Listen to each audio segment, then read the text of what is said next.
First, I'd like to thank everybody here on behalf of the campaign for your generous donations and your time here tonight. I'd like to thank our host committee members and Paul Caprio for helping put this together. And of course, Sandy Rios for being so gracious and coming to help fight Madigan and Berlin. I'd also like to thank my campaign. John Zahn, my campaign manager, who spoke earlier here tonight. He's known as a Goliath Slayer. He's slayed a few big opponents in the past, and we're glad to have him on the team. Our volunteers, family, and friends. Everyone from strangers who came out to help get signatures in the fall, to my closest friends and family here tonight.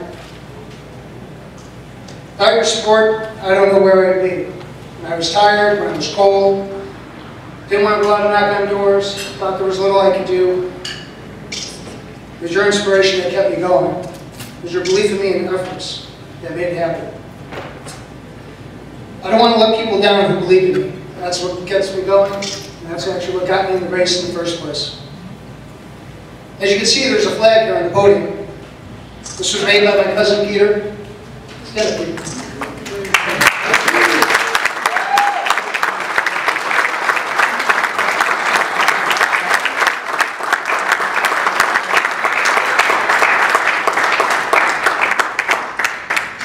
He was so proud I was running for state representative that he made this for me to hang in my office.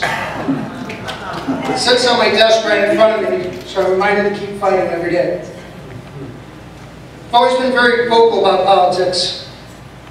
My family's always been talking about it, and as you know, my mom's been involved in various social and political activities.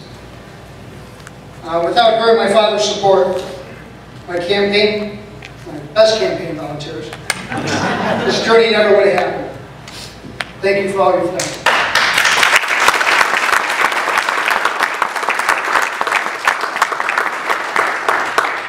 I followed national and international politics as part of my job as a financial advisor. Being 2 steps ahead of things and predicting made a world of difference in the business. But I also followed politics out of passion and history. I've always admired how this great country was founded and what the Founding Fathers did, or more importantly, what the Founding Fathers gave up. Few people know a few years ago I was looking at moving. I saw the writing on the wall for Illinois. I looked at other states, seen that opportunities here in the great state of Illinois was fading fast. Opportunities for business, opportunities for jobs, opportunities for families were all going away. I had a choice. Either move and leave my family and friends for better opportunities. Like my ancestors, I left Italy over a century ago for better opportunities here in America. Or fight and take back the state. I'm one of those people that knows at the end of the day, I have to answer to myself and to God.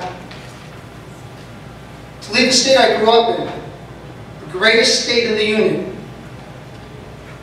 to die a death like Detroit and let its citizens suffer at the hands of Madigan and Lang. I would not want to be laying on my deathbed thinking to myself, woulda, coulda, shoulda. I talked enough politics, I called out problems, and I gave solutions. That was all talk. Now it was time to walk the walk, not just talk the talk. Having a deep held belief that the governor's mansion and the legislature does not control the state, but the Chicago machine does. I watched for years as we tried to fight over the governorship, but could not win. Because Republicans don't ever campaign in Chicago or in our district. We as a party simply write it off. And Chicago spreads out to the suburbs and the outer counties like a cancer. This, I find, a great mistake. The Romans did not beat Hannibal in Italy. They went to Carthage to defeat him. Like we should be attacking Chicago if you want to win the state. Let me tell you a little something about Chicago and this district. First, Republicans only need 23% in the city of Chicago to win the state. That's 1 out of 4. Doesn't sound so impossible, does it? Now the 16th district. This district is like any other district in the state. But all the experts try to read it like it's the same type of district out in King County or some other Republican area of the state. All the experts said it was a hard Democrat district, an 80-20, 70-30, Democrat to Republican. For those of you who don't know how they determine how it's a Republican or Democrat district, this is how it works. They track people on how they vote in the primary, whether you vote Republican ballot or a Democrat ballot. Now, growing up in this district, I can see how misleading this truly is. First, barely any Republican ever runs here, let alone 2 Republicans in the same race that have a runoff in the primary. So, this is a self-fulfilling prophecy that no one will back you because you're not supposed to run against the Chicago machine. And since we barely have 1 Republican running, let alone 2, why would anyone have a reason to pull a Republican ballot in the primary? A lot of people I know go and pull a Democrat ticket for a judge they know running on the Democrat side, or vote for a weaker candidate on the Democrat side. So now you can see how this is misleading, and how the other side is only ready to fight an 80-20 fight. I've been an underdog. I love being an underdog. I especially like being an underdog that really isn't an underdog. So, after 8 years of writing quote-unquote anybody but Lou Lang on the ballot, I did. I made the commitment to run for state representative. But one thing that made my decision final was going to a town hall meeting last August with Senate President John Collerton. I went there to Paula Bratich and Colleen Lawson from the Second Amendment Sisters, and Otis McDonald was there from McDonald versus City of Chicago, the Supreme Court case on banning handguns. I had worked late, so I showed up there in my suit. Nobody knew who I was, walking an hour late. They didn't know if I was a politician or not. So I sat down, tried to figure out where everything had gone. Didn't want to ask a question that I'd been asked. I guess you guys have been hammering on guns for a good hour because they were done having any more gun questions for them. But at one point, Collerton said, well, we're not the worst state, we're not the worst state. So I decided that instead of hammering on a gun issue, I would ask him a debt question. And I asked him, now, I've heard a few reports that says Illinois is ranked 50th in debt. 40 billion all of its assets combined, and 10 billion more than any other state. I just want to clear this up with you. Is there a 51st state, or are we indeed ranked last? And he went into his big spin and showing us how he's going to borrow money to solve the debt crisis. And yeah, I know, borrowing money to solve debt. But this exchange is what convinced me that we need to go down to Springfield. And we have a video. The audio's pretty bad, but there's some text going over the video. We'll show a little bit of these.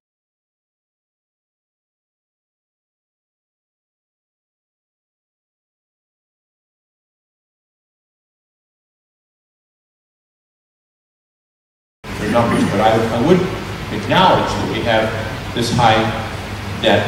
It comes in different forms. If you borrow money to build roads and you pay it off over 30 years, that is a debt if there's money coming in to pay for that. Okay? Same thing is true for pensions that we talked about. We're paying our pension obligations. Yeah. Bond meeting. It got better when we raised the income tax. I don't know what the number is. Okay.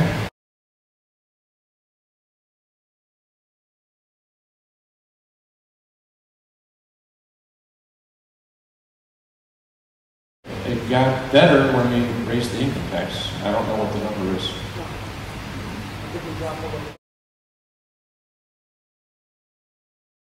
Up since we did the income tax increase.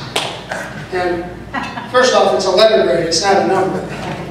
It struck me, and it actually got downgraded. It's been downgraded twice since we did the income tax increase. So can you imagine that? The Senate president, who's in charge of our budget, has no clue what the bond rate is, or what it is even. But I thought to myself, if this is the leadership of our state, I'm in.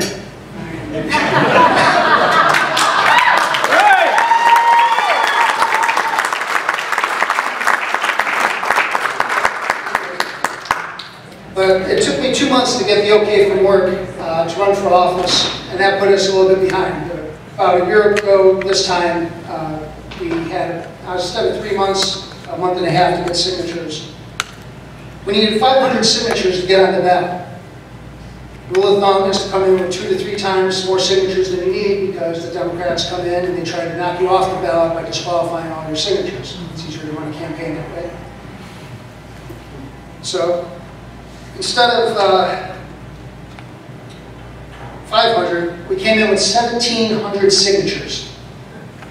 The help from friends, with the help of friends, family, and like I said, people I never personally met before until they came out to help get signatures. They came out to help that day, never met them, but they knew the same thing I did. The Chicago machine could not go unchallenged. They wanted to see somebody on the ballot. We didn't put up a website, we didn't do huge publicity. We went around and we got our signatures. We tiptoed around the sleeping giant, the Chicago machine and Mike Madigan. That way we would go unchallenged.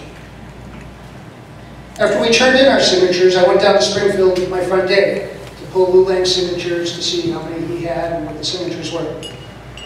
So I'm standing there at the desk, Dave's next to me, and I'm like, yeah, I'd like to pull Lou Lang's signatures, here's my money, I fill out the form. And while the lady's doing all the paperwork for us, I look over at Dave, I go, Dave, pull my signatures. He goes, what? I go, pull my signatures. He goes, well, you already have a copy of your signatures. I go, just pull my signatures. And here's the lady sitting at the desk looking at both of us going back and forth like an Abbott and Costello routine. But after a little persuasion, Dave pulled my signatures. And I think this is what saved us from going through a challenge. Because Lang and the Chicago machine are so big and so lazy and accustomed to not doing anything for themselves. They haven't run a campaign in decades. They probably asked, hey, did we pull the signatures? And somebody looked up on the internet and said, oh yeah, Dave so-and-so, he pulled our signatures, probably with this group, because they got so many people down in Springfield. And who would pull their own signatures, except for the opposition, right? Well, they did finally pull my signatures 2 days after the deadline to challenge me.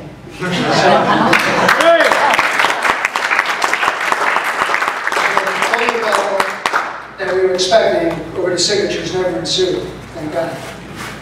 But that was mistake number 1. Mistake number 2 came through the redistricting of the 16th district. My opponent actually sits on the redistricting board. And because he's so confident nobody's run against him, nobody in 8 years even been on the ballot, he actually made our district, we used to have the 49th, 40th, and 50th ward of Chicago. They took us out of the 40th and 49th ward and gave us more of a heavily Republican border growth. This is a 3,000 vote swing in our direction. That was mistake number 2. So now we have a high-in-the-hog politician combined with a more Republican district, combined with a huge Democratic change since the last time he's ran against anybody. Do people know the 16th district is the most diverse district in the state. Skokie alone speaks 38 languages. Originally known for its rich Jewish heritage, it has brought dozens of other ethnic groups here looking for the American dream. We have the largest Assyrian population in the country. We have the largest Asian and Pacific community in the state, as well as many other nationalities. Growing up here was a blessing. Our class was like the United Nations, without all the corruption. These new voters aren't here for handouts. They're here for opportunity. And they see that opportunity they came here for slipping away. Their small business dream is being taxed away. Their money for their child's education is being taxed away. Their homes are being taxed away.